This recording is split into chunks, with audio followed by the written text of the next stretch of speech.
Record. All right. Good. Bad morning. Bad evening. Bad everything. Bad stretch of days. Bad stretcher. Bad. This is Tuck Rule Takes, episode 26. The first episode of the off season. Liam and I's first off season episode. I'm Mike Sullivan, but you know that Liam McDade's with me too. Liam, I'm not going to ask you how you're Liam doing. McDade. We all know how you are doing, how we're doing. Let's just kind of rip the Band-Aid off. Patriots got, and I don't use this term lightly. Patriots got skull fucked 47-17. You took the words out of my mouth. That's my big bad word of the episode. Dude, lose by 30, division rivals. I mean, this was the game that you and I wanted to, if I remember correctly. Yeah, this was the one we were like, bring on the Bills. Yeah, this was the team. I was like, I would much rather play the Bills than the Bengals, and I fucked that up. We probably should have played the Bengals in hindsight, but probably there's not, and we are not going to stay on this game long at all. Like I said, when you get blown out by 30 points, I mean, I think the Bills scored on what every possession they had except for the final one. Possessions. Not sure how. How that no happens. Punts, not a single punt. I don't. It's the second straight game with no punts against the Patriots. The Bills are here to stay, which I think it takes a big man to admit that. I am going to be that. You're a better man than me. I'm going to be the small, angry man. Then you know what? Because I don't want to be the bigger man. So please be the small, angry man. Please talk shit about the Bills because I don't like any of it. I mean, like, it was mostly a reflection of the Patriots. Like, I watched the Patriots game and then I watched the Eagles game, and it was basically like the same team just carried over into the next day. The Patriots didn't come to play. Their defense all around was clearly gapping their responsibilities, just huge lapses in judgment left and right, whether they were too focused on the negative 7-degree wind chill that they had to deal with up there or whatnot. Players on offense just weren't catching passes like they normally would. There was a deflection that looked like it went right into the hands of Jacoby Myers. I thought on most days he would have caught that 7-8 times out of 10. We caught it on the 1 or 2 out of 10 times that he doesn't catch it.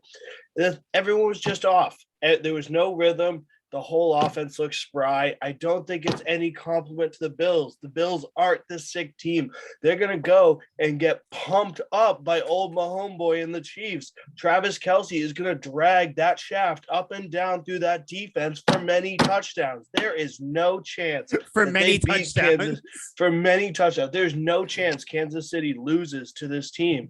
The Patriots lost this game. The Bills didn't win this game, and I am going to rejoice. I'm going to be in my house in the first jersey that I ever bought, which is way too small for me because I bought it in 2001. It's a Chiefs jersey. It's Priest Holmes jersey. I'm going to wrap that shit around my thigh and root for old Mahomes boy to go for 10 tubs on this punk ass team. I'll tell you, the one thing that I will never forgive the Patriots for, and you know what, if you want to get blown out by a rival, go ahead. If you want to pretty much no show, I think that there were 2 players who actually showed up to play. We'll talk about them in a second. For the Patriots, everybody else just didn't. The fact that the New England Patriots are you're forcing me to cheer for the Kansas City fucking Chiefs. The team that must be terrible. I hate them. I hate Mahomes. I hate his family. I hate how overhyped. Oh, God, Mahomes threw sidearm. I get it. Guess what, guys? If you've ever played baseball with Mahomes has played baseball. If you've ever played shortstop, second base, any sort of baseball, you can throw sidearm. So it's not this crazy that, honestly, this is sour grapes, me talking about this because they're still in the playoffs. But that's the one thing I will never forgive. I will never forgive the Patriots for this is look, see, and if you're watching, look, now my screen's all blurry because look, I'm even talking about cheering for the Chiefs and this is what happens. We'll see. It'll come back. There it is. I don't want the Bills to win. Anybody who can beat them, I will welcome it. In this case, it has to be the Chiefs. This sucks. I don't share your disdain for the Chiefs. I know you don't. If I wasn't a Patriots fan, I would like the Chiefs. I mean, this is a franchise that has had a lot of great players, specifically running backs, and they don't win much. They have, yeah. No, they have. But, and the thing I think what made me dislike the Chiefs so much is and I think it was really when Brady was here, because when Brady was here, it was always, oh, Mahomes is, the GOAT, Mahomes this, Mahomes is that, blah, blah. Now that Brady's moved on, it's more just like a healthy hatred because they're good. Just I think that's what it is. And because they're there, yeah, because honestly, if Mahomes wins another Super Bowl, like Brady to me is solidified as the GOAT. Nothing's going to change that. So like to me, it's not like I'm not a Brady defender anymore. Obviously, I don't think you are either. So like, cool. If Mahomes wants to win another Super Bowl, awesome. As long as the Bills don't, because I can still be like, yeah, hey guys, guess what? You beat us, but then you got your ass kicked by the Chiefs. So like, whatever. Yeah. I did want, I guess like the one bright spot from this game. Mac Jones came to play. I think he did have the 2 picks. He went 24 for 38, 232, 2 touchdowns, 2 picks. That one pick was fucking crazy. By Micah Hyde, I think it was, right? Who came across running the middle to the corner. That was but I don't know if you feel this. I decided to listen to local talk radio for a second, and I don't know why I did. Usually a mistake. Yeah, I don't recommend that at all to anybody. But the second I put it on, callers are calling in. Hey, dude, why the fuck didn't Mac Jones throw the ball fucking two yards more to the left? What's going on? Mac Jones can't throw more than 15 yards. What's up? What Micah Hyde comes running across the middle and picks him off. Mac Jones sucks, kid. Get Brian Hoyer in there. He could have. Where's Stid? It couldn't be any worse than hearing Colin Cowherd demand that Mac Jones be traded. It's like, how crazy? How does anyone pay you any sum of money to go on TV and say stupid shit like that? It's dumb, especially Colin Cowherd has flip-flopped more than anybody. To start the year, they were like, oh, I can't believe that you guys let the Patriots draft Mac Jones. Then he saw him. I think they lost against the Dolphins. It was like, guess what, guys? The kid's not it. Then when the Patriots were on their 7-game winning streak, he was like, the Patriots are going to the Super Bowl. Mac Jones looks like Tom Brady, blah, blah, blah. Now all of a sudden is like, is Mac Jones the guy? Colin Cowherd is the type of person that just kind of, he licks his finger, puts it in the air, see which way the wind is blowing, and that's the way he goes. He's a useless person. He had Baker Mayfield on his show, and he was just openly criticizing Baker. And Baker's just sitting there taking this dude's abuse, and he goes, you didn't play football like past the age of high school, right? And he was like, no. And he was like, no, I didn't. He's like, I actually stopped playing like halfway through high school. Baker goes, all right, it shows, because you have no idea what you're talking about. Yeah. And he was just kind of like, made me, that interview or that like segment, whatever, made me like Baker Mayfield because Cowherd still has a vendetta against him for some reason, which I don't know. Baker Mayfield, by the way, future quarterback of the Pittsburgh Steelers. That's what I think. But I don't. This isn't a Baker Mayfield. That would be sick. But yeah, Mac Jones though, and then he had the pick that was the tip. It was thrown, whatever. That was just like nail in the coffin.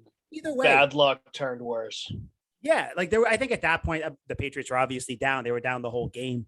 But yeah, like Mac Jones. People trying to put this loss on Mac Jones, and I saw it as the game was going on. I was like, listen, if there's anybody who doesn't deserve blame, it's Mac Jones. Because I'm sorry, what I don't care if you have Tom Brady back there. If you let the defense score on a touchdown, not just score a touchdown on 7 straight drives, it does. I mean, we saw it in the Eagles Super Bowl.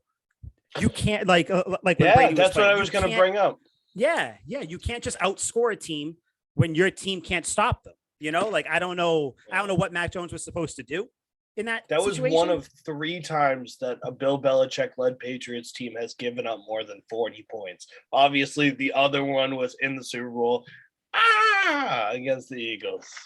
Do you think you're funny to bring that up right now? I mean, I'm already down. I chuckled. I'm already down. You don't have to. I had a good, I like that's it. Fine. Where was Carson Wentz this playoffs? I didn't see him. Did he not make it? He carried us all the way through the season, then got hurt. But then don't say us. Don't say there was one us. You son Jesus of a took bitch. over. There is one us. Speaking of us, well, let me Liam, did you have anything else you want to say about this game? No. I mean, what is there to say? I don't agree with you that Mac's free of blame. I don't think he played stellar. but like a little bit of blame, it was crazy amount of wins there. My buddy was at the game. That poor miserable fuck drove all the way up to Buffalo to sit 60 feet in the air in the bleachers with terrible winds hitting him just to watch that piece of Christ game.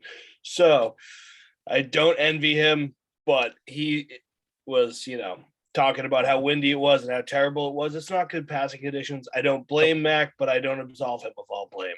And overall, just terrible game. Yeah, I think so. So like I said, he shouldn't get zero blame, but I think if you're looking at like the blame pie, I think he clearly gets the smallest piece. Yeah, it's very little. Like even that Micah Hyde pick, the ball hung in the air for way longer than anyone intended that to. Like there was unnatural elevation on that ball with the wind clearly. That was weird. It looked weird too, like how it came out and then it just like stayed. Yeah, it was. It was up in the air for too long, and then even I think it was Aguilar that he was aiming for. Even Aguilar was kind of like, "Where is it?" And then he finishes looking over his right shoulder when the ball's being picked off on the left side behind him. It was just a huge mess all around. Everything that could go wrong will go wrong.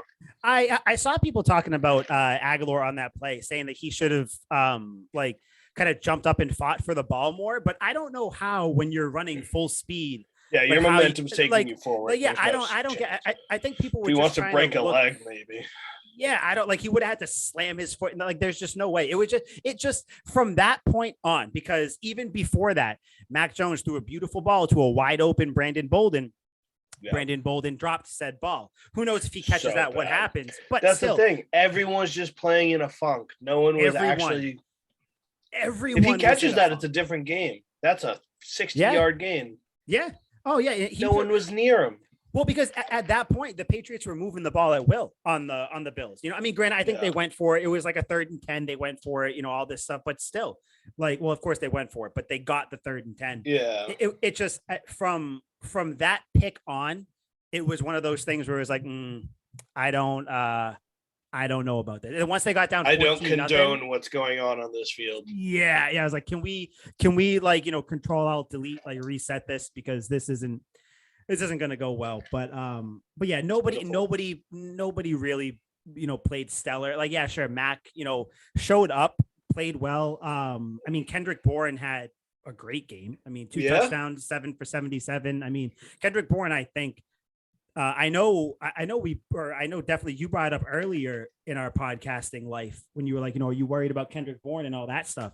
But he kind of showed up and showed out in this game to an extent. All season, he is that guy. He's the one. I never thought he would be a number 1 receiver for a team that was fairly dynamic, but goddamn, he proved me wrong. He had a lot of great games, caught probably the most touchdowns on the team besides Hunter Henry, and his numbers were very respectable across the board. Yeah. I think he hit over 800 yards for, I think, the third time in his career or something like that. Yeah. So yeah, great year by Kendrick Bourne. The one thing I think I texted you the next day after this game, how many jet sweeps did we see with Kendrick Bourne this game? 0. Yeah, as long as I counted, it was a big fat none. 0. And guess what? When the Patriots don't run that play, they don't win football games. It's direct correlation. I think people have to figure that out. Josh McDaniels has to, if he's here next year. They got to figure that out. So, I sent him a strongly worded email. Very strongly worded. But yeah, I got nothing else to say about this game. Nobody played well. Defense, Judon looked lost a little bit here and there. Hightower missed tackle. Just everybody sucked. Everybody was bad. But I said us earlier when you were saying something about us, about the Eagles, which is crazy. But when I was like, no, there is one us, and that us is the New England Patriots. So let me just ask you a question, Leo. Now moving on in the playoffs right now, are you going to root for the Bills to succeed? Nope. By no means.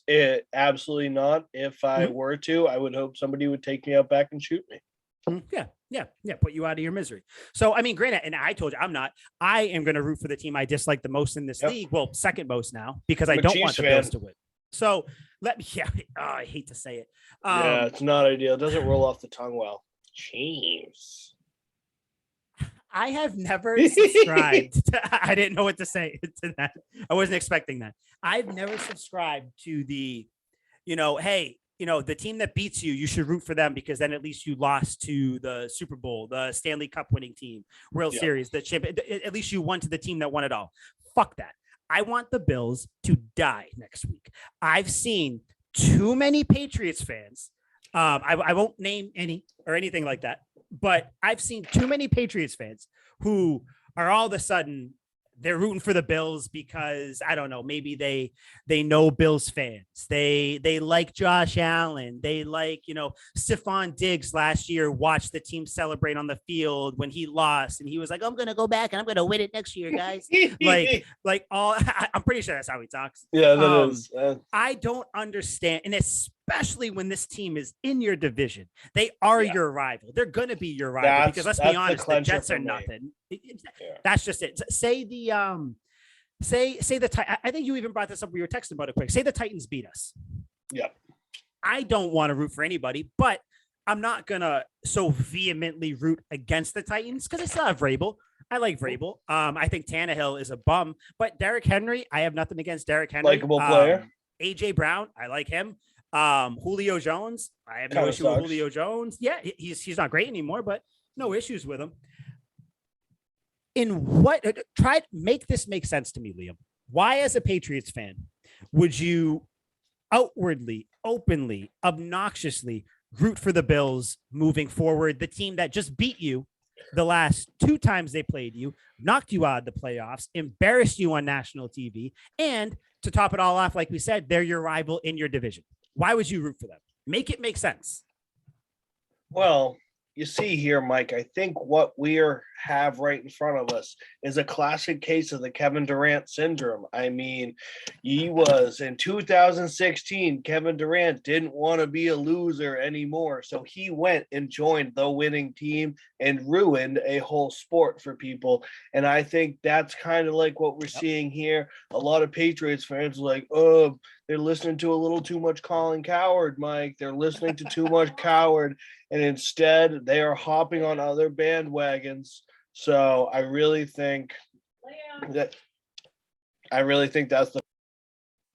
It doesn't make any sense, man. To be honest, like if you're gonna sit there and lose to a team, I don't understand in what world you would root for the team that beat you when they're your rival. I don't get it. That would be like rooting for Peyton Manning if the Patriots got voted out. And like, regardless of what anybody's thoughts are on Manning, it's weird. Why are you rooting for the team that beat you? I don't get it. That to me, and I think this kind of goes all the way back. And I think, to be honest, and it sucks to say, it's an outdated way of thinking. I don't think fans are the same type of way anymore because I think some people are afraid of conflict, afraid of confrontation. No one wants to just distinctly root for one thing. When you're a fan is short for fanatic or fan. Yeah. I think it's short for fanatic. But just accept the season's done. Just accept it. Like, the whole point of being a fan is I'm going to root for this team. If this team loses, fuck everybody else. I'm not rooting for anybody. Of course, like, I'll still watch football because I love it. And I'll still hope that like certain teams beat certain teams, but I'm not going to openly be like, oh, I'm rooting for Bills Mafia. I hope that they win because, I just want the Bills to win something. Like switch scenarios. Like you said, if this was the Jets, absolutely not. I don't care. I want a meteor to strike their practice facility. If this was the Dolphins, I don't care if Brian Flores is coaching them. They're in the division. We play them twice a year, especially if they beat us twice this year. I hate them. Yeah, I'm not rooting for anybody in our division. And it would even take a lot to root for somebody in the AFC at this point. Yeah, and that's what we said, like the Titans, it would be tough, but it's not unreasonable. No, because there is still the Vrabel connection, and Titans haven't really done anything. Sure, they beat Tom Brady in his last year, but that's a small thing to hold on to. Like, you're gonna lose anyway. Yeah, I mean that 2019 team had an aura around it that was. Well, they were starting N'Keal Harry, which is a complete recipe for disaster. I hate N'Keal Harry. I thought we were going to go the whole podcast without bringing him up. Hate him. I mean, I figured let's stack on misery here. We're already feel like ass. Let's just might as well. Yeah, I don't. It just I don't know. I don't get it. You know, if you want to go ahead, root for them, root for the Bills. But to me, as a fan, when you're a fan of a team, I can't root for the team that just beat us in such an embarrassing way. I can't do it. I don't, that to me is not like you're not a real, I was talking to someone about this a couple days ago, or maybe yesterday. But like Boston, New England fans are different. I think it's a dying breed. There's still some cities out there that are like us, but the way that we root for our teams, it's like a die hard, like I'll kill for them, and that, like whatever. So I can't see someone who paints their face and goes to Patriots games and tailgates and shares beer with everybody out there and Stone Cold bashes the beer when, you know, Damian Harris runs in for a touchdown and all that. I can't see that person then being like, yeah, but you know, I hope Buffalo gets it. I just can't, I can't see it. I guess there's just different levels. I'm not on that level. It's just, no. I mean, like you were saying earlier, you were going to be the bigger man in a different scenario.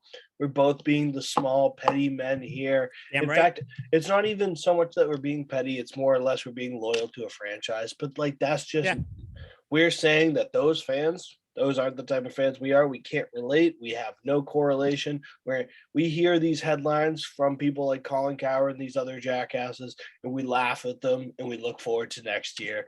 And then other people are like, well, I need to root for somebody in the playoffs. I can't just watch a team with no bias. I mean, I gotta pick somebody, and then they choose basically the worst possible option. Like this was if like, you know, somebody chose like, you know, which nation am I going to support in World War II? I guess I'll support Germany. They kind of seem like they got a good cause. No, you're not thinking clearly, and you definitely chose wrong. You had like 3 or 4 options. 2 of them are really bad. 3 are okay. 3 are much better options. And they fucked it all up. You could have picked anything else. You picked Germany. Yeah. What are you doing? Like that? No, but honestly though, that comparison makes sense. That's like, that is almost like in 300. They're sitting there. They're taking all the arrows from Xerxes and everything. Yeah. All of a sudden, everybody dies. It's just King Leonidas. Is King Leonidas going to be like, wait. Xerxes, I'm with you now, buddy. I'm on your team. No. He's just looking around. He's like, I guess I'm a Persian now. Everyone's like, nah, buddy. No, that's not how it works. That's not how any Greek. Of this works. Yeah. Like, I can't do it. And like, yeah, sure. I am gatekeeping NFL fandom because I think someone has to do it. And I have no problem being that person because when you're a diehard New England fan, it's just a different breed. Go be a fan of like, I don't know, go be a fan of someone down here in Florida where they don't give a shit about anybody and just kind of, you know, go with whatever way the wind's blowing. I don't know. It's weird that's our little rant about the Bills. Cause I think it's blasphemous, asinine, ass 10, ass 11, ass 11. Yeah. That's many asses. Yeah. All the asses. Speaking of Mac Jones, though, you brought up like all the headlines and everything that people are saying. There's this guy on Twitter, and I don't even want to give him any shine to who he is or anything. But if you're a Patriots fan and you're on Twitter, you know who he is because he wrongly said that Dante Hightower was going to be retiring last offseason. He didn't. Came in, played very well, even though people think that he didn't. What a bad headline. So I think it was basically Mac Jones. He graded Mac Jones a C+ because get this, he doesn't have enough game-winning drives. Not only does he not have enough, he only stated he has 1 game-winning drive, and because he only has 1 game-winning drive, C+. He could not, he couldn't lead the team back on that last drive. Only 1 time, and that was against the Houston Texans. And it just struck a nerve. It's just so weird with me. Don't you have to make a game-winning drive if your team's in a hole? Like normally, that means that you were down at some point if you have to drive for game, or at least you're tied. And I don't get it. Maybe it's tough to nitpick when Mac destroys the Cleveland Browns, the Jets, and so many other teams. They just dishing out 50 pieces that, well, he doesn't have any game-winning drives because he's pumping these teams in the second quarter, and it's not a game. We have Brian Hoyer throwing first touchdowns to players by the third quarter, and you're worried that this guy doesn't have a lot of game-winning drives. It's nitpick after nitpick. This dude's got terrible takes. I don't get it. It's almost like you said, it's like, okay, so should Mac not try to win the game the first three quarters? Should he wait until the Patriots are down, and that's when he should then play? Like, he wants him to play like Tebow, where it's the first three quarters he's just ass, and then he wants him to just be touchdown Jesus come the fourth. That's dumb. That doesn't make sense. And especially because you're almost omitting, like, hey, how about when he got the Patriots to overtime in a shootout against the Cowboys? How about when he brought the Patriots back to within a field goal against the Bucks? What about the games that he kind of just played well, like against the Chargers? People forget about that game because the Chargers suck. Like, what about all the games where he just did well and didn't have to come back? It's a weird games like the Cowboys game are circumstance too, because what if we get the coin toss in overtime and we get the ball? Hell, he goes down and completes that. That's 2 game-winning drives, and then it's like, so, and then what does that bump his grade up to? Bumps him up to a B minus because he gets 2. It's like, no, you're nitpicking, and Mac didn't get that opportunity because of a 50-50 coin flip.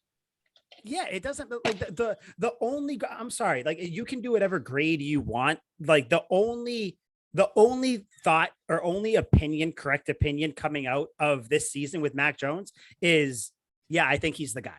I think that's pretty much it. I mean, you have all his teammates saying how much they want to play with them. They want to continue to play with them. You had, what's his name? Matthew Slater, which I think when Matthew Slater talks, it like brings a tear to my eye because the man talks like he's a grandfather. He's like, he said, what did he say? Something about Mac Jones. He was like, that young man right there, that's a great young man. He has a great future in the league. Patriots fans should be happy. Pretty much in the Matthew Slater way. That's how he said it. He said Patriots fans should be happy to have him on lead their team for the next 10 plus years. So I'm sorry, Mr. Twitter fucking expert, or all you bullshit Colin Cowers, Tommy Currens, you dumbasses out there. I'm going to believe players on the team. I'm going to believe Matthew Slater when they say, yeah, Mac Jones is going to be fine. Don't worry. Like, it's dumb. I have the schedule pulled up here, and I just want to give, like, we don't have to go game by game, but I want a rough number of how many games, because he says, tell me, what games did Mac himself actually win? And this is where I will pull up. So he counts the Houston Texans game as one that Mac solely won because of his game-winning drive. Mac also threw a lot of errant passes that I was very critical for. Yeah. Oh, I remember. Towards him for. Yep. 3 should have been interceptions. Lucky the Texans are so bad they dropped them. So he counts that. That's 1. And then we 54-piece the Jets. I don't know if that's exactly a Mac Jones thing, but no picks, 2 touchdowns, and 300 yards. It's hard for me to imagine we didn't win because our quarterback threw an extremely efficient game, no turnovers, no fumbles, no picks, and 300 yards. I'm going to make that number 2 there. That seems like a gimme. I'm with you. I think we can basically give him all like the 40 and 50 pieces. The Browns, he was throwing darts all over. Oh, that throw to Kendrick Bourne. Yeah. 3 touchdowns. He just, it was just a polar opposite of what we saw with the Bills. The Patriots basically never punted. Every offensive possession was go right down and score. So that's 3 right there. Mac led a flawless offense. Then we come around the game after, the Falcons, Mac again killing it. I wouldn't say we won because of him, because our defense was killing it. I think we had 1 or 2 defensive touchdowns. We definitely had. That was a short week too, because that was a Thursday night game. Remember? Yeah. So Mac playing in that as a rookie. Very good. I won't count that though. Mm-hmm. I think the next example that I would use would be the Titans game, which was a lot closer than the scoreboard said. We kind of pulled away in the fourth, but Mac, 23 of 32, another 300 yards, 2 tubs, no turnovers. I'm going to give him that as the 4th one. And it's 4. Yeah, so we're already have 3 more than this clown said. And after that, He had no part in that 3-pass Bills game. We go on the losing streak. He had no part in that. He didn't. No, absolutely not. He was observing, but he observed really well. And then handed the ball off like a king. Mm-hmm. Finest handoffs I've ever seen. But against the Jaguars, 8 incompletions, 227 yards, 3 tubs, no picks.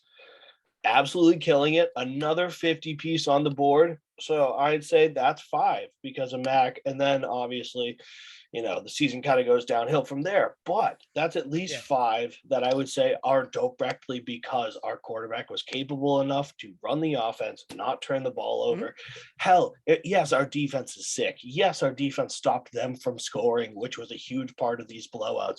But it doesn't matter if they're always on the field and they're tired. If Mac just goes on the field, turns the ball over, and the defense has to go out there after forcing a turnover, they're going to be tired. They can't keep doing that and doing that. The reason they were so good is because Mac took long drives with possession after possession, dinking, dunking, taking his shots deep, taking time off the clock with a great run game.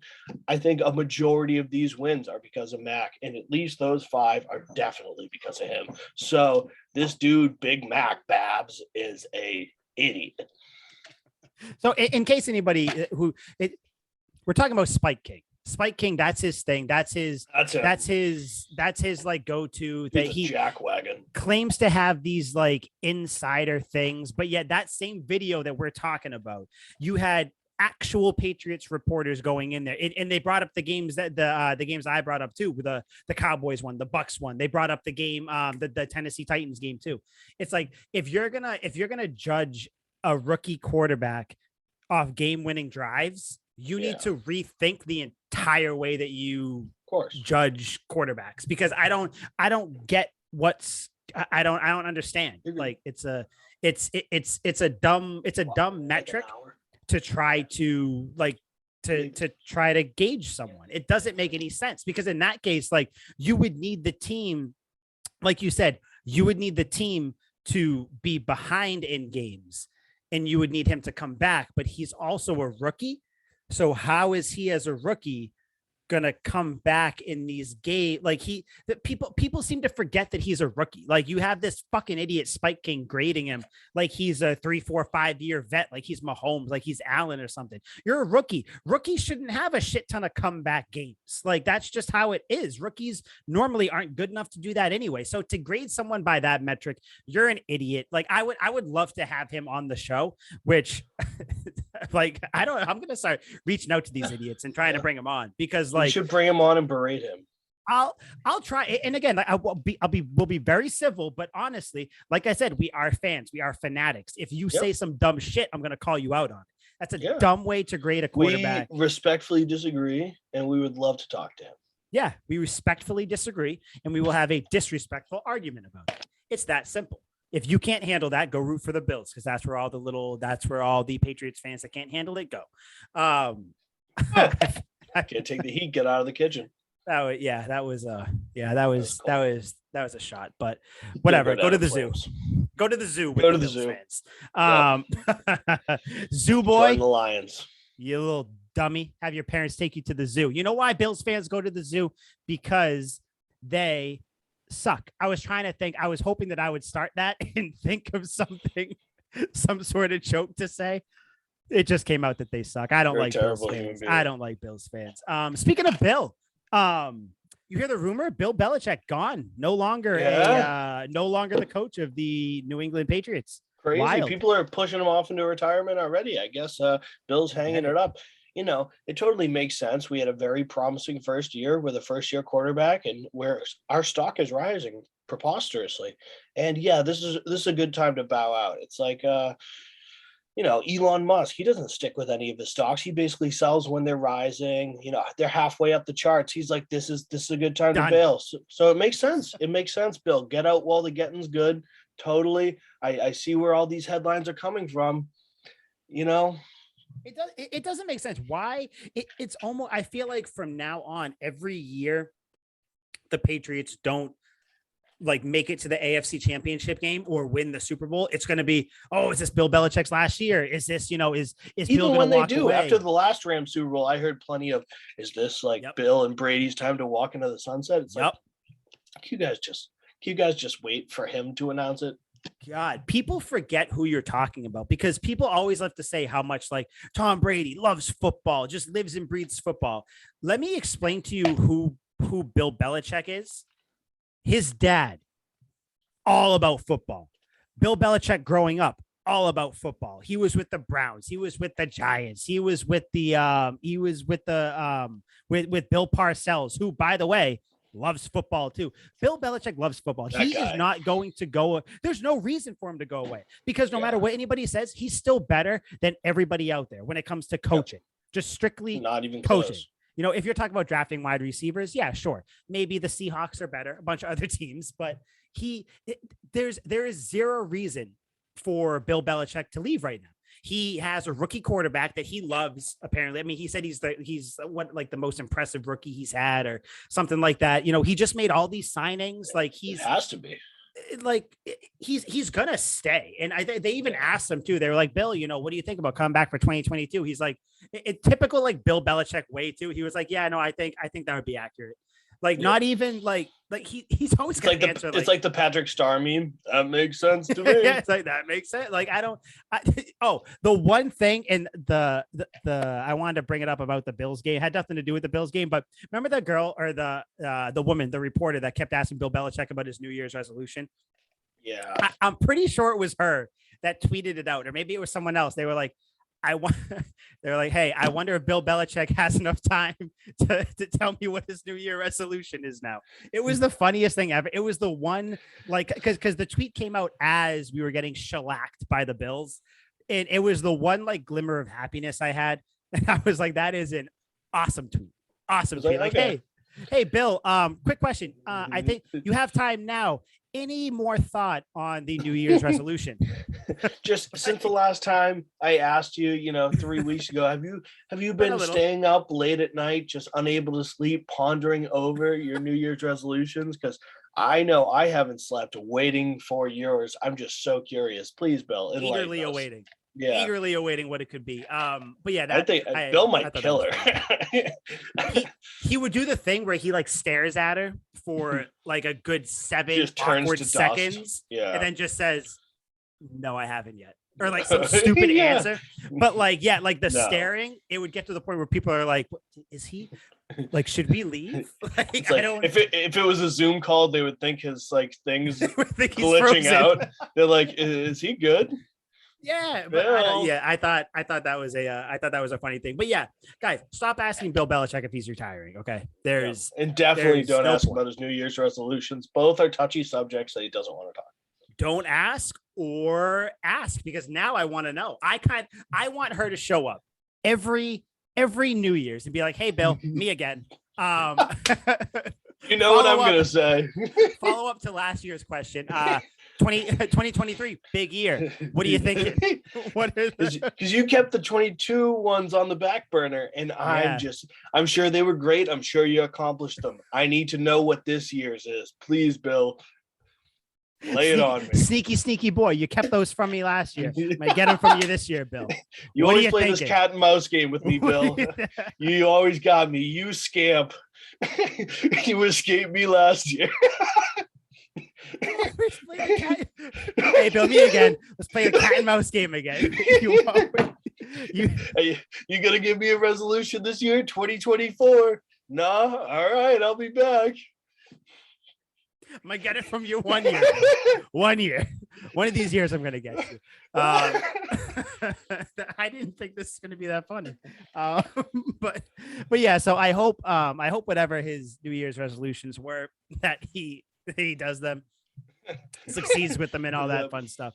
But yeah, would have been making it deeper to the playoffs, but that's all right. Pretty obvious. Yeah, he's not going anywhere. I think Bill's he's 70 now, right? Isn't he 70, 71? 70 years young, around there. Yeah, Lord knows. I'm pretty sure he's immortal. However old Yoda lived to be, Bill will roughly end up at the same. He's Yoda. Age. Yeah, he's Yoda. He'll be around for I would say at least the next 3 or 4 years. So I don't think we have anything to worry about with that. But the people we do have to worry about.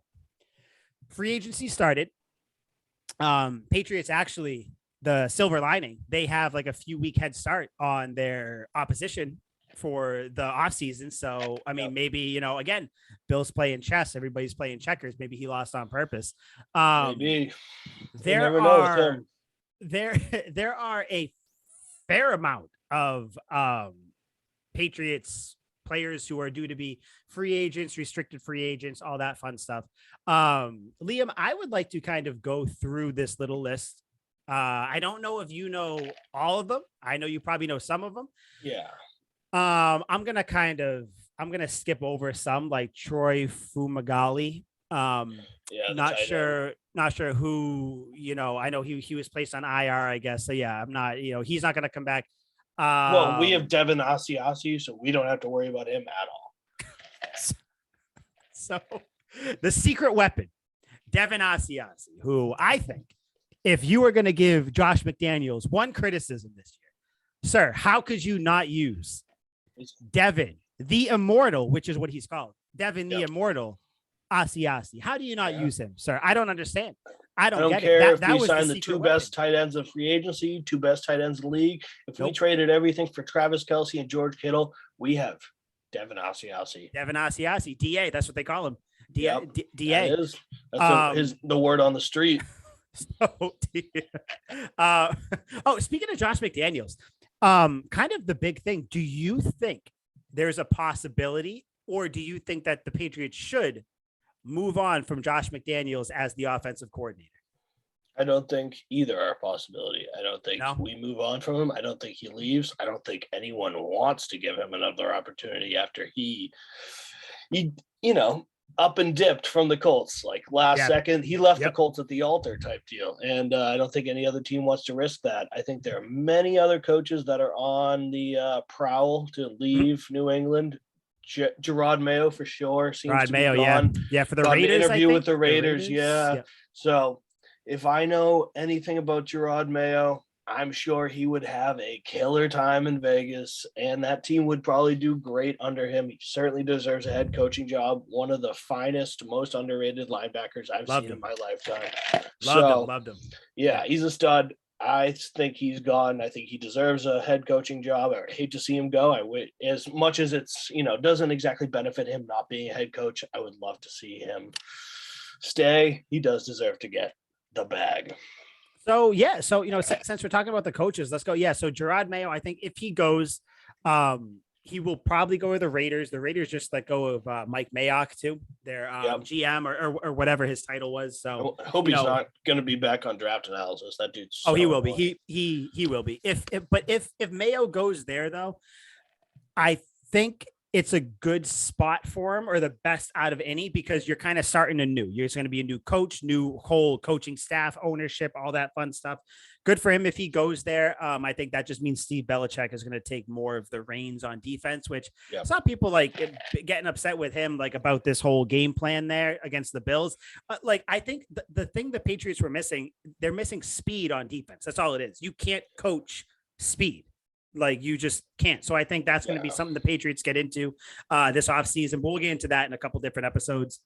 Joe Judge, the coach of the Giants, who is no longer the coach of the Giants, former Patriots special team coach. I want them to bring him back. Yes, because the special teams this year was a fucking disaster. From blocked punts to blocked kicks to just dumb plays to everything. Just everything was bad about it. I want Joe Judge back. I don't know if he will, because he was a head coach. I don't see him. Well, actually, I don't see anybody wanting him as a head coach. So maybe he does come back as the special teams coach. But I would like him to come back. I don't want Brian Flores back. I think we kind of touched on that already. I just think you don't really need him. Like, it'd be awesome if he comes back, but I just don't think that you need him, because the defense was number 2 this year. Overall points allowed, all that. But yeah, I don't know. I like it. I think he could only benefit us if he came back. Yeah, well, I mean, we got to remember Matt Patricia is still hanging out somewhere in Foxborough. Not sure what he is doing, but Matt Patricia is there. So I don't know if maybe he. Yeah, it's an abundance of riches at a point too, where it might just be overkill bringing him back. But. Yeah, I don't know, whatever. But either way, though, what what the fuck were we talking about? Oh, Coaches. free agents. Free agents. Yes. Okay. So here's what we're going to do, sir. I'm going to throw out some names, fair amount of names. Some of them will have longer discussions. Some will be quick. And we'll kind of see. I want you to tell me if you want this player back, if you think the player is going to come back, and we'll just kind of see what's going on. We will. I'll do it this way. I'm going to slap a re-sign, and there's only one franchise tag, so I'll do one franchise tag and then one not re-sign. Okay, here we go. So let's see. I guess I'll just start on the top of the list. Devon Mccourty. You got to bring him back for as long as he's willing to come back. You got to bring him back. That's a Patriot for life. Whether he's the most effective that he's ever been in his career, he's probably on a slight decline, but he still plays better than most safeties in the league. And I think that, like Bill does with a lot of players, he tries to keep them for as long as they can. If it's not broke, don't fix it. I don't think it's exactly broken yet. If anything, there's a hairline fracture, if anything. So reset. He is 35 years old. Does that change anything?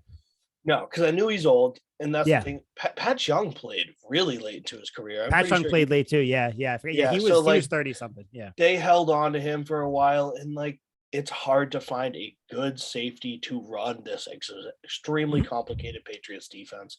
You got to hold on to him and at least bring in a replacement that you could let Devon download his hardware onto and then walk out the game on his own terms, or at least give him a short deal, maybe a 1-2 year deal, and then say, hey, we're doing this as a favor to you because you gave us so many great years. After this deal, we can't re-sign you again. You can choose to go out on your own power or go to another team, but we would hate to see you play for another team. Yeah, I think you kind of took the words out of my mouth. There. Yeah, I think they signed him to a 2-year deal. You got Adrian Phillips for 4 years. You got Kyle Duggar. I'm sure Belichick will draft another safety either this year or next year. Yeah. Like you said, you need McCourty to kind of shepherd along that safety room, and then he can dip out, kind of like Chung did with Duggar. But yeah, McCourty can and then you still have Adrian Phillips, who can kind of take the reign of the Master Splinter and teach maybe limit McCourty's snap counts over the next couple of years or so, kind of save him for the big moments, big games, big playoff moments. But so I think we're both on the same page there. I think you re-sign him pending the fact that he's going to come back and he doesn't retire. I think he's either retiring or coming back to be a Patriot. I don't think there's any in between with him. Yeah. Next one. I kind of want to know what you think about this. Dante Hightower, 32 years old. He opted out in 2020. This year he played pretty well. He didn't have a good game against the Bills. Obviously, it just happened, but nobody did. Dante Hightower, what do you think? They bring him back? Yeah, I think he's the franchise tag. I think they slapped the franchise tag on him. Yeah, you think so? Just give him 1 year. Let's see if you have that big booming year and we can have another successful defense. If the defense is as good for as long of a stretch or longer than it was this year, you kind of got to keep him around. So if it's not broke, don't fix the thing. And he is extremely solid. It's hard to find a linebacker, a really good middle linebacker in the league. A lot of teams don't have a signature middle linebacker. So I'd slap the franchise tag on him, give him a 1 year, see how that goes. And then that's a future problem to deal with, whether we want to re-sign him the year after that. That's a problem for future. So let me tell you, the franchise tag for a linebacker, $18.5 million. That's a lot. It's a lot of money. That's a lot of money. So I think like you, I think he comes back, but I think they sign him similar to a McCourty deal. But I think he comes back for 3 years or so, because I think the opt-out last year kind of extended his career a little bit. I think he comes back, and kind of the same thing with McCourty. I think you want him to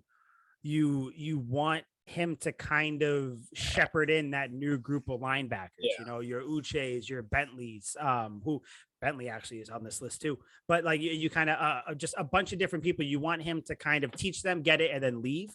Now we are going to do a little bit more than 3. So if you want to do you want to take your franchise tag off Hightower? Or do you want to keep it on Hightower? I'm going to keep it on Hightower. Keep it on Hightower. Okay. Hightower. So we're both kind of in agreement. He comes back, assuming he wants to play. Trent Brown, Ooh, fuck. Well, Yeah. When I saw that name, I was like, fuck, I thought we had him for another like 2 years. Shit. Like, how old is he? I do not know right now. Let me check for you real quick, friend. So Let me that's pretty filibuster dependent, but filibuster as I pending he's 28 years old. Then you hammer it. You give him a fat deal, like as much as you can make on the books. Yep. That allows you to re-sign guys. This is a long-term signing. The team was head and shoulders a different team when he came back. You gotta lock that in. We traded for him for a reason. We didn't trade for him to be a one-year rental. No. I think they'll work a deal strictly because of that. You traded for him. You knew he had a year left on his deal. You kind of saw what the offensive line was without him. The good thing about him, though, if you sign him, you can move him to left tackle if you want. I would keep him at right tackle just because that's what he played this year. He's really good at it. But yeah, I think Trent Brown comes back. I think he's the one out of almost everybody on this list. He's the one that actually gets like a relatively big contract. Yeah, like he's almost a guarantee that he's coming back. Yeah, I mean he has to. I mean, granted, Belichick pulls offensive linemen out of his ass, but still, I think you gotta sign him. I'm gonna save the next guy for last, because I hope that person comes back. Oh, jeez, this scares me. 36-year-old Matthew Slater. This one, so let me tell you what I think about him. The position of special teams gunner is not valued by any team in the NFL more than it's valued by the New England Patriots, I think. Yeah. The thing with Slater, I don't see him wanting a ton of money. I don't see him signing anywhere else, kind of like a Devon Mccourty thing, but even more so. I think you have to bring him back for two reasons. One, because he is still one of, if not the best gunner in the league. He can down punts, kickoffs, all that fun stuff. But just the fact, the locker room leadership, the locker room morale. I think Slater brings that extra thing that can't be quantified. I think that with Slater, you kind of have to bring him back. But I don't know what you think. He's 36. He's old, but we don't ask a whole lot of him in terms of like physical ability. I think he's another one that no matter what, you gotta make that work. Yeah. No, I think you do. But there's just, I don't see how he doesn't come back. He's a Patriot for life. He's got to come back. So we'll kind of, Jawan Bentley. I didn't know he was on his last year. Yeah. Do you think he comes back? No. We've seen this book play out. I've read this chapter. I know how it goes. The Patriots shuffle through great tackling linebackers like it's their job. For Super Bowl runs, we brought in Jonathan Castillas. We brought in multiple very serviceable role-playing linebackers where it's like, we don't ask you to pass coverage, just stop the run. That's what Bentley is. He played at an above-average level. I like him. But it's time for him to go get his deal with the Dolphins, and maybe he'll come back in a couple of years. The Lions. I think he's going to the Lions. The one thing about Bentley is a very good run-stopping linebacker. I think this season has proved the Patriots need to get fast. They have Cam McGrone, who has been out for the whole year. His whole thing, he's a fast linebacker, can cover sideline to sideline. And you have the real immortal, Ronnie fucking Perkins, who's going to be coming back too. You're hyping this guy up. I hope we see this. He's going to suck. Watch. Jamie Collins. I don't think Jamie Collins comes back. No, I think that was just kind of a 1-year rental thing for him, especially since they're going to try and make younger. a run at the bowl. Yeah, no, that's it. Ted Karras, backup lineman. Oh, this is tough because I like him a lot. He's been with the Patriots before, went somewhere else. I think the Dolphins, he wants to come back. He said he wants to come back. They asked him. Yeah, I think he comes back. I think it's team friendly because Bill knows more than anything else. It takes one stupid injury, one running back to fall on a lineman, and then boom, everything falls apart. He's a reliable backup that can fit in multiple offensive lineman spots, knows the system. It's just he's an insurance policy, and he's smart to bring back. No, I think he definitely comes back. Especially if he wants to, it could be team friendly. The next one, this is going to be the shortest one in the world. You ready? James White.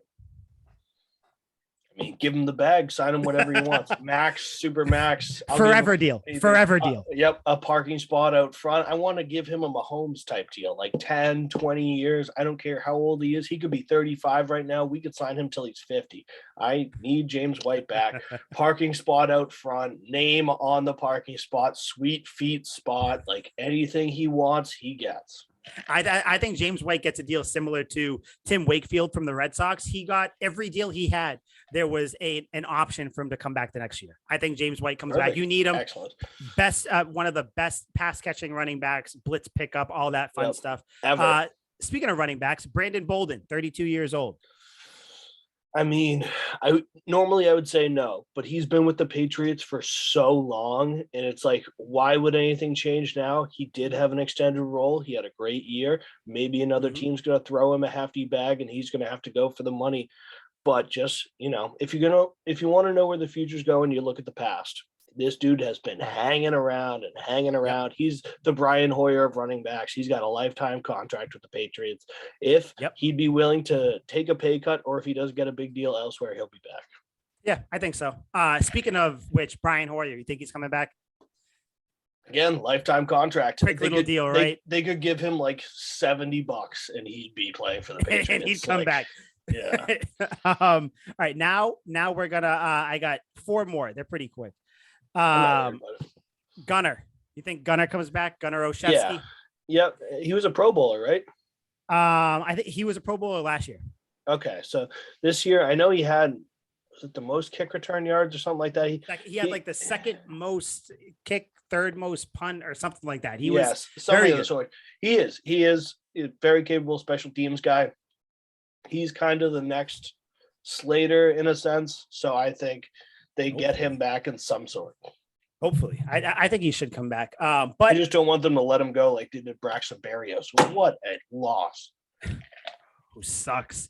I think that honestly, I think Gunner gets a big deal from, like, I don't know, the Falcons or some shit. Because I think the Falcons are going to be losing Calvin Ridley. I think they're going to want to stack up on wide receivers. I think Gunner Olszewski is gone. I would love to see him come back. I think he's gone. Our boy, the German tank, Jakob Johnson, fullback. Make fullbacks great again, baby. Sign him. He's coming back. I don't see why. That's the Panzer. No reason for him not to come back. Yeah. No, I think we need him. Huge part of the running game when he was in, whether it was Stevenson or Harris, they run behind him. I mean, I think he definitely comes back. That's the bodyguard. 37-year-old Nick Folk. Now, this is somebody I could realistically also see getting the franchise tag. But yeah, I mean, he showed no decline. And like the Patriots are going to hold on to somebody until they start to suck. We saw it with Steven Gostkowski. Bill held out. Gostkowski really started to shit the bed late in his career, and Bill held on. He's like, maybe this is just a rough stretch. I'm not going to get rid of you just yet. Then the wheels completely fell off. It was not. It ended up being the rule for him. So yeah, that was his ass off to Tennessee. Not ideal, but we're going to hold on to Nick Folk basically until the wheels fall off, because kickers suck nowadays. It's crazy. That was my argument. I wrote about it today, by the way. Go to couchguysports.com and the little search bar, type in Mike Sullivan. That's me. The most recent thing I did. Talked about. Yeah, that's me. Hi guys. Hi, my name is Mike Sullivan. I'm a Patriots addict. Like a support group. Hi, Mike. Which we need a support group after the season we just watched. But yeah, Nick Folk. If you watch all the NFL games going on, how many times did you see kickers missing extra points, missing field goals, missing chip shot things, just dumb things? Nick Folk, the one constant, I think you got to keep him. You got to bring him back. That was it. It was the thing where, say Mac Jones led the offense, the 40-yard line or, the 30, whatever, something. Belichick could say, hey, we're going to kick it because we know we got Folk back there who's probably going to hit it. So I think you got to keep Folk. So restricted free agent, who, by the way, Jakob Johnson and Gunnar Olszewski are both restricted free agents. To let everybody know what that means, if those players get an offer from someone, the Patriots have the chance to match it before they let them go. So this one, I think, is a very, very big one. Jacoby Myers, restricted free agent. Oh, holy crap! He is already talking like he's going to come back. They asked him. He was like, I can't wait to work with these guys. It seems like it's not even an issue. He's saying like he can't wait to, continue to work with Mac. Can't wait to, work with the wide receiver room, the most fun he's had. I think it's a no-brainer. He comes back because I think he wants to be here too. Yes, I think let's see how much he wants to be here when he sees how many dollar signs he gets sent from another team, because he is damn good. And there are many teams that need a slot receiver like him, a security blanket for their quarterback. Let's see if he still wants. It's easy to say it after you just lost. You're huddled up with the boys and you're like, hey, we had a great run. I really love you guys. I'm ready for next year. In the offseason, once things settle down, he gets that fat check from the Dolphins and the Lions or one of these shitty teams. Always the Dolphins. The Dolphins. Let's see if he still wants to be a part of this team. I think he will. I think it's integral that they keep him. But it wouldn't be far-fetched for me to see him go out the door, unfortunately, just getting an overpriced, deal from a team that's some not crazy thing. The Jaguars could throw the bag at him or something stupid. Like, you never know. I would hate that. And the only thing that makes me think he's definitely going to be back, the fact that he's a restricted free agent. So I gotta hope that people aren't gonna outbid the Patriots out of it. So I hope he comes back. I think he has to. If he doesn't come back, the only silver lining in that is that the Patriots can go out and get a receiver like a Calvin Ridley or an Allen Robinson or something like that. But either way, I don't want them. I'd rather have Jacoby Myers, to be honest. You would rather have Jacoby Myers over Calvin Ridley? Not Calvin Ridley. I love Calvin Ridley. Over the thing I think about is just the fact that he's on the same wavelength with Mac Jones. That's kind of what it comes down to. But yeah, I think Jacoby Myers comes back. And I think he comes back for a big deal too. Let me see who else we got. So we got Carl Davis. I don't know, DN from the Jet. I don't know. I don't think so. Bye, Carl. No. You got, get out of here. You got Barmore. You got everybody. So this is the one I was saving to the end. JC Jackson. Now, JC Jackson, probably a top 3 corner in the NFL. When he's not going against Stephon Diggs. The difference, and I saw people say, oh, well, Bill moved on from Stephon Gilmore, all of that. Huge difference. Bill Belichick doesn't have a J.C. Jackson to fall back on if J.C. Jackson gets traded or goes away. You have Jalen Mills. You have Jonathan Jones, who, by the way, people saying that that Belichick needs to, like overhaul the corners, all that stuff. Jonathan Jones was out from, I think, like very, very early on in the season. Yeah, second. Jonathan Jones is a very, very good slot corner. So let's not forget that he's still here. I think JC Jackson, I think this is the guy I'm going to say gets the franchise tag. The franchise tag for a corner, by the way, is $17.25 million or something. That puts him in between Darius Slay and Tre'Davious White from the Bills. So I think that would make him the 4th highest paid corner, I believe. I think you tag him, and then I think they work out a long-term deal during the season, because I don't think that JC Jackson goes anywhere. He can't, right? Please tell me he can't. No. Tell me, please. I hope he can't. He really can't. This is somebody that you got to keep. Mr. INT, we talked about it in the last episode. I've never, ever in my career of watching football seen a guy who was top 2 in picks 2 years straight. I mean, he was number 2 last year, number 2 this year. Number 1 was different last year than it was this year. Number 1 last year wasn't even in the top 5 this year. There's just so much turnover and so much, differentiation between these guys. For somebody to be so consistent at a position like that, you got to bring him back. The problem with this is all the 3 of these guys that you named off on this list all deserve fat deals. Like Jacoby Myers deserves a fat deal. Mr. INT, the bag. James White, I'd give him anything in the world. Like there are Dante Hightower too. I could very well see him getting a fat deal. So Trent Brown. Trent Brown. Yes, of course. So like even he takes precedent over Dante Hightower. But it's like, where's this money coming from? Because I also want to sign free agents, and it's like we got to really figure out what's going on this offseason, because they have limited options and they can do basically 2 options, and they have 3 guys to really try and lock in here. It's tough. So that's why I think, and I know I don't want to say it because I know you like the guy. I like him too. If the Patriots were to trade Nelson Aguilar, they'd get about $8.9 million in cap space free. Can't do it. I don't see, but that's, yeah, I don't think you do. I mean, there's 21 million right now. Who knows what, if you extend guys, like when you extend people, you push salary out. So I think Belichick's going to do some things where he extends some players. Maybe, I mean, there's going to be some players that don't make the cut and all that. Some players that get traded that we don't want. I think that I don't think the cap issue is going to be that much of an issue. Because like I said, somehow Belichick's going to make the space for it. But with JC Jackson, because right now the Patriots have, like $22 million to spend next year. Yeah. That number's going to go Brown up. could take all of that. Trent Brown and JC Jackson could take double that together. But I think I have to believe that Belichick is going to somehow work that in, whether he does the whole thing where it's, your signing bonus is really what your salary is. And then the next year is what it is and everything. He can rework Hunter Henry and Jonnu Smith's deal if he wants to. He's going to have to work some hometown discounts. Bill's the master of, hey, I am doing you a favor, constantly putting you in a position to win. Yep. If you want to stay in a winning franchise, you might have to lose a little money. Take the cut. Yeah, he'll always use the example. Tom Brady didn't get paid like a top quarterback. And if Tom Brady didn't get it, what the hell are you going to get? What are you going to get? It's like, are you a top 50 at your position? Yeah, he's a top one. So top one or two. Yeah, so it's just like you're gonna have to work some hometown discounts there.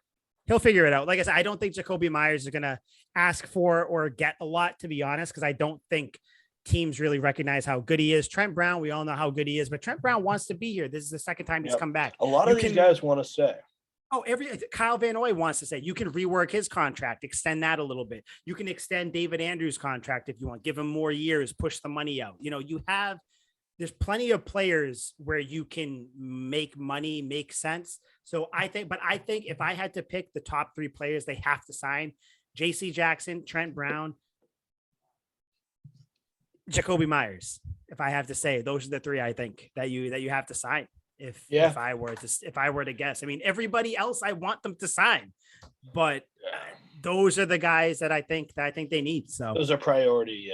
Yeah. I'm with you. I can't disagree on any of those. That was my big three as well. I don't know. I hate it, but this is what we have to think about now because the Patriots are out of the playoffs. They got bounced by the Bills. We all know. We're not going to talk about it anymore. So this was kind of didn't really even want to do this podcast because I'm still pissed off about it. Honestly, it just sucks that the NFL season is over for all intents and purposes for us. Obviously we're still going to root for teams. My team moving forward is the Niners. I want the Niners to win it all. I like Jimmy G. George Kittle is my favorite player in the NFL, who's not on the Patriots. I want the Niners to win. I would love a Niners Chiefs Super Bowl where the Niners kind of redeem themselves and they win. So that's I respect the riding on the Jimmy G train. I want the Rams. I bet on them early in the season. $20 to win $600 if the Rams win the Super Bowl. So my bias is clear. Plus, I really like Matt Stafford. I think he's a stud. He deserves that guy. Yeah, that guy fucks. So I want them to go out there and win the Super Bowl. So that's my team. Notice how we both picked teams in the opposing conference. Wow, that's crazy. What a crazy concept. It's almost like if they won, it wouldn't affect us at all. What a crazy concept. Yeah. But I hear there's some people who want the Bills to win, so who knows? Last question, one word answer, yes or no. If Matthew Stafford wins the Super Bowl, is he a Hall of Famer? Oh, hands down. I think he's a Hall of Famer without winning the Super Bowl. Honestly, his stats are ridiculous. His stats are ridiculous. He throws the rock, and he did amazing things on literally the most cursed, snake-bitten, horrible franchise to ever exist, ever. The Lions can't win anything.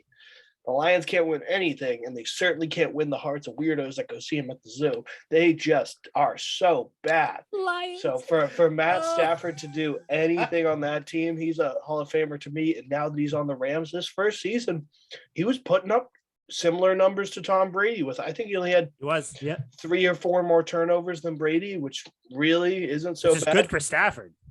Very good for Stafford. He loves to air it out. He puts the ball in harm's way. It works for him. It doesn't. He does. I wonder if Zooboy knows who he is, who we're talking about. But so moving forward, we will still be doing a just a housekeeping thing. We will still be doing. I don't know why Siri is on my watch for some reason. We will still be doing Tuck Rule Takes each week. Different things we'll be talking about, kind of what's going on with the Patriots. Kind of recapping some football shit. Yeah. As the playoffs goes on, we'll be covering the playoffs and what goes on. Yeah. No, of course we'll talk about that. I'll be rooting for Jimmy G. I'll be rooting for Matty Staff. Doesn't matter as long as we're not rooting for the Bills. But if anybody listening, anything you want us to talk about, things like that, because now we kind of need some shit to talk about. DM any of us. Liam is on Twitter under the Rafters, correct? That's you. Yep. I'm on there. Pod.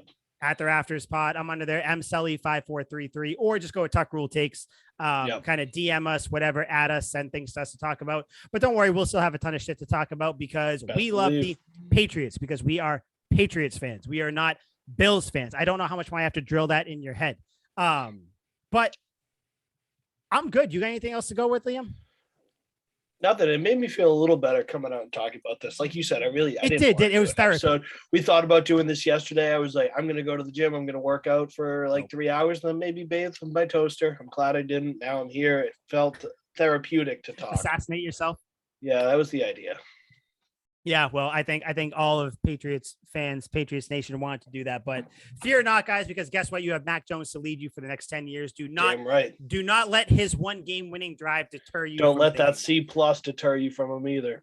C+ bullshit. Get the fuck out of here. I don't know how you can grade him C+. He's got Devon Asiasi to throw to.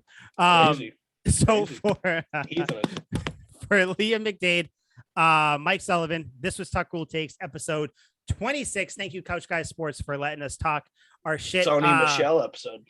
The Sony Michelle episode. He's on the Rams, so that's another reason why you want the Rams to win. Rams or Niners. Patriots those everywhere. are our teams. That's it. Those are the teams. So that's it, guys. We'll see you next week. Hopefully some crazy shit happens with the Patriots we'll be able to talk about. All right. Hopefully Tom Brady loses. Hopefully Bucks lose. Fuck the Bucks. We're out. Sweet feet. Sweet feet.